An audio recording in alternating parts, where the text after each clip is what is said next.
que aí depois eu disponibilizo com você o link, tá? Vou colocar para gravar. Todo mundo de acordo para gravar? Coloquei agora.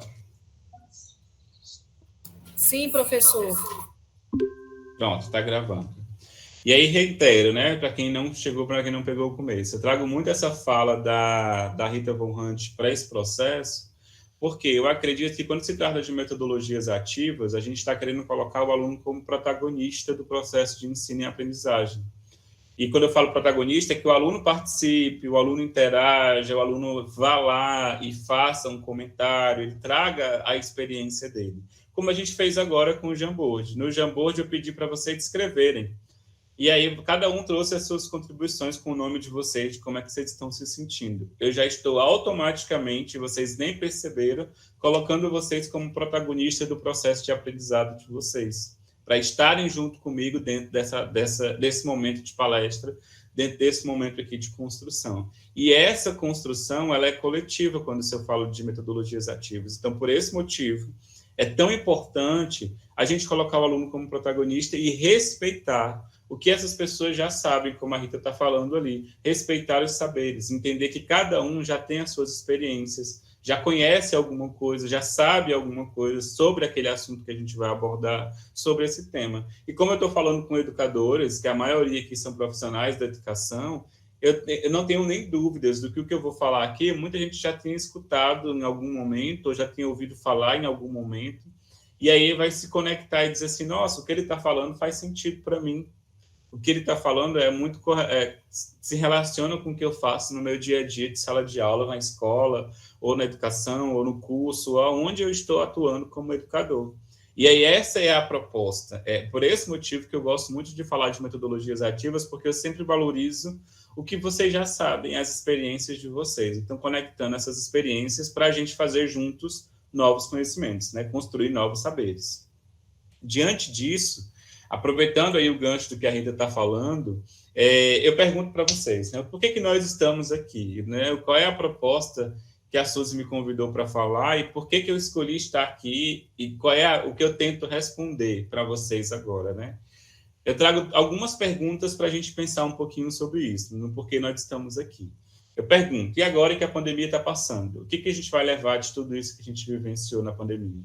A pandemia ela veio para transformar a vida das pessoas de forma, algumas vezes, positivas, mas na sua grande maioria negativa, pelas perdas que a gente teve. Mas quando eu falo de positivo, a gente aprendeu muito nesse tempo. Em 2 anos aí de pandemia, a gente se reconstruiu inúmeras vezes. Como sempre falam, né? Entrar e sair da caixa. Então, a gente entrou e saiu da caixa diversas vezes, porque a gente pensou em novas formas de fazer educação, e novas formas de levar o aprendizado para as pessoas, de fazer com que os alunos aprendam os conteúdos, o professor aprendendo no Meet, o professor aprendendo novas tecnologias, novas ferramentas, e trazendo novos conhecimentos também dentro desse processo. Então, a gente aprendeu muito com a pandemia. Como é que a gente vai agora transformar isso e o que a gente vai levar isso para frente? Quais os caminhos docentes, né? Quais os caminhos os professores trilharam nesse percurso? Eu vi professor aprendendo um novo idioma de forma à distância. Eu vi professor aprendendo novas tecnologias, novas ferramentas para levar para a sala de aula, pensando em novas estratégias de ensino para fazer a educação acontecer mesmo num formato à distância. Vi professor montando material em ferramentas que ele não conhecia. Eu estou aprendendo a lidar agora com o Canva, a lidar com uma ferramenta de produção de apresentação, coisas que eu nunca imaginei na vida saber fazer, eu estou fazendo agora. E aí eu pergunto para vocês, na educação digital, nesse novo modelo, né, no pós-pandemia, como que vai ser o futuro? Como que vocês imaginam que vai ser o futuro? Na minha concepção, e aí na minha visão enquanto educador, eu vejo que não dá mais para a gente voltar a ser aquele professor que entrava na sala de aula, pegava o giz ou o pincel e ia escrever num quadro branco. O meu aluno ele já não quer mais isso. Mesmo quando eu já estava no presencial, que não tinha pandemia, você percebia que o aluno estava em todo momento interagindo com outros recursos, como o celular, mexendo no celular, até o professor tinha que disputar a atenção do aluno com o celular. Hoje em dia já não é mais essa realidade de disputa, mas de como é que eu vou convergir e trazer o celular para junto da sala de aula e me ajudar no processo de ensino e aprendizagem. E aí é nesse momento que surge a ideia de metodologias ativas, como a gente vai falar aqui. O quanto que essas novas metodologias vão ajudar os professores a criar situações que façam a aprendizagem acontecer de forma diferenciada. Por quê? Porque não dá mais para voltar a ser como era antes. Seria muito maravilhoso se a gente pudesse voltar assim, não, vamos voltar igual como fazia os antigos, né? Igual como fazia os antigos, que iam lá e desenhavam no quadro, escreviam no quadro e contavam histórias. Tudo isso mudou, o formato mudou. Os nossos alunos são diferentes agora, independente da distância que a gente esteja. Olha, eu tiro isso, por exemplo, aqui. Em outro momento, para vocês terem uma palestra como essa, teria que estar todo mundo junto, presencial, se encontrando, falando ali junto para que a gente pudesse entender e aprender. Hoje, não, nós estamos fazendo um processo diferenciado. Tem algumas pessoas juntas, mas tem outras pessoas que estão espalhadas em alguns lugares, cada um com a sua conexão, com o seu aparelho de telefone celular, ou no seu notebook, no seu computador, e ouvindo uma pessoa que está lá no Ceará, a 2 horas de distância de vocês, né, trazendo conteúdo, trazendo informação e conhecimento para vocês. Então, tudo isso é fruto de uma revolução digital. Essa revolução trouxe uma transformação para a nossa vida, que é a transformação tecnológica, a transformação digital. E não dá mais para a gente ficar preso, e aí eu falo isso de qualquer instituição ou de qualquer profissional, a ideia de não dá para ser mais assim. Porque não dá para a gente não andar conforme o que as orientações e as tecnologias estão trazendo. Mas eu sou muito difícil, eu tenho muita dificuldade com tecnologia, com recursos tecnológicos. Para mim, é algo muito que eu não quero.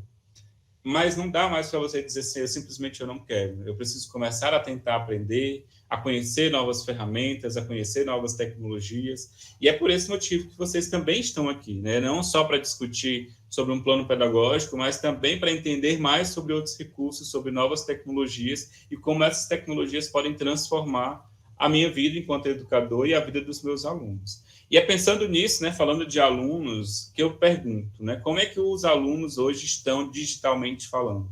O que os alunos fazem? Né? Quando eu olho para os alunos, eu não vejo mais um aluno com caderno e papel em mãos. Ele sempre vai estar com esses recursos, mas ele vai estar com o celular na mão, com um fone de ouvido, entendendo alguma coisa, ouvindo outros conteúdos, interagindo com outras redes digitais. Né?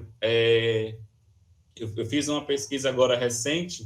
A minha pesquisa de mestrado foi sobre o Facebook no processo de ensino e aprendizagem. E aí algumas pessoas falam assim, mas professor, você ainda fala de Facebook? Ainda tem gente que usa Facebook a essa altura do campeonato, numa era de TikTok, numa era de YouTube, de Kawaii, de outros aplicativos, de Instagram, ainda tem gente que usa o Facebook. E por incrível que pareça, sim, ainda tem alunos que usam o Facebook. E principalmente porque o Facebook é uma fonte de troca, de compartilhamento de conteúdos, não só de imagens, mas que sim, hoje, se eu parar para perceber, os meus alunos estão em outras pontes, em outros locais. E que é importante eu, enquanto educador, saber que os estudantes eles estão conectados por meio dos telefones celulares, dos tablets, dos notebooks, e que eles conseguem acessar diversos conteúdos, desde um tutorial no YouTube, de um assunto que interessa para eles, até mesmo vídeos que viralizam no TikTok com as famosas dancinhas. E assim, hoje em dia, a sala de aula já não é mais o único espaço em que eu aprendo, não é o único espaço em que eu vou estudar e aprender. Pelo contrário, o aluno aprende hoje em diversos lugares. Se eu coloco no YouTube, eu consigo ter um curso completo, por exemplo. Eu pesquisei esses dias um curso de língua portuguesa. E eu vi que no YouTube tinha um curso completo de língua portuguesa, trazendo dicas, trazendo orientações, trazendo informações. Aí eu pergunto, o que vai acontecer com um professor de língua portuguesa diante de uma situação como essa? Ele precisa se adaptar. Como é que ele vai se adaptar? Eu posso simplesmente utilizar essas aulas também para contribuir com a aprendizagem dos meus alunos, trazendo conteúdo extracurricular. Eu estou ensinando aqui na sala de aula. Gente, para complementar esse curso aqui, para complementar essa aula, tem esse vídeo no YouTube que tem essa professora que traz essas dicas aqui. Ela traz umas dicas bem singulares, assim, bem específicas para ajudar você. Então, nesse processo, o professor ele já tem que se adaptar a esses novos recursos. Outros vídeos também, eu vejo muito vídeo de professor mesmo, professor que tentou aprender e se especializar, buscando informações e conhecimento, indo em encontro com outros conteúdos. Ok, Suzy, vi aqui o WhatsApp. E aí a gente vai adiantando para seguir com esse novo processo, né, assim, de entender novos recursos e ver que o aluno está se aproximando de conteúdos extras, assim, de fontes de informação. Só pegar aqui essa informação, gente, rapidinho. E aí seguimos aqui entendendo que o aluno hoje já está em outro processo. E se ele já está em outro processo, ele não vai se contentar só em aprender com que a Suzy, com que o Daniel, com que a Gabriele, com que cada um de vocês vai falar. Ele vai, pelo contrário, refutar até, se for o caso, se ele entender que não gostou de algum conteúdo, se ele não entendeu alguma coisa, professor, não está certo, eu vi na internet que não é assim, é assado. E isso é um contraponto que muitos professores acabam tendo medo. E aí, nessas horas, o professor precisa começar a se adaptar ao novo modelo de trabalho, que vai exigir dele que ele possa prever as necessidades, entender quais são as principais necessidades dos alunos, o que esses alunos estão procurando entender. Determinado conteúdo exige que o aluno saiba isso, isso, isso e isso. Então, eu vou pesquisar sobre esses assuntos e trazer coisas a mais para complementar para o meu aluno. Além disso, racionalizar os meios e os recursos humanos e materiais, ou seja, saber utilizar os recursos digitais para colocar em prática, buscar alcançar os objetivos e os prazos dentro das etapas definidas, e, além do mais, trazer conhecimento da situação atual da aprendizagem dos alunos. Estar sempre atento em que os alunos estão entendendo, aprendendo, para eu trazer conteúdos extras que possam conectar e fazer com que ele entenda melhor. E, diante disso, surgem aí as metodologias ativas como estratégias de ensino e aprendizagem para que os alunos possam aprender. Eu trouxe algumas metodologias para apresentar para vocês e em cada metodologia eu trouxe um exemplo para a gente discutir um pouquinho e vocês entenderem o que pode ser feito ou como que essa metodologia pode ser aplicada dentro da sala de aula. Não só da aula presencial, como também da aula à distância, tá? Então, fique claro que essas metodologias funcionam nos dois formatos. E eu vou dar exemplos trazendo os dois formatos para vocês entenderem.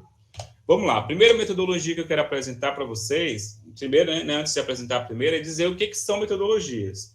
Segundo o professor José Manuel Moran, e eu sou muito fã desse cara, porque ele domina muito tecnologias, ele fala sobre ensino híbrido, ensino presencial e ensino à distância.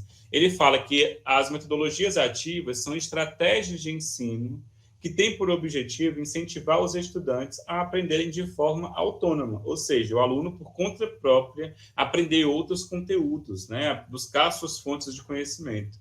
E, além de forma autônoma, participativa, por meio de problemas e situações reais, ou seja, eu trago exemplos reais para o aluno, para que ele consiga entender aquele exemplo e, a partir dali, ele aprender sobre os conhecimentos que são necessários. Realizando tarefas que estimulem ele a pensar, a terem iniciativa, a debaterem, a tornar-se responsáveis pela construção do próprio conhecimento. Não é só o professor ir lá e falar sobre o conteúdo, ensinar o conteúdo, mas incentivar o aluno para que o aluno, junto com o professor, consigam criar novos conhecimentos, novos saberes. E assim, a gente fala sobre a primeira metodologia ativas, que é a aprendizagem baseada em problemas. Que é essa metodologia, né, professor? Como é que essa metodologia funciona? Nessa metodologia, os alunos eles vão ser apresentados a um problema real. E aqui o professor pode fazer o quê? Ele traz um problema real da vida dele, ou que ele entende que é real, de uma situação, de uma circunstância, e que se relaciona com aquele tema que ele está ensinando.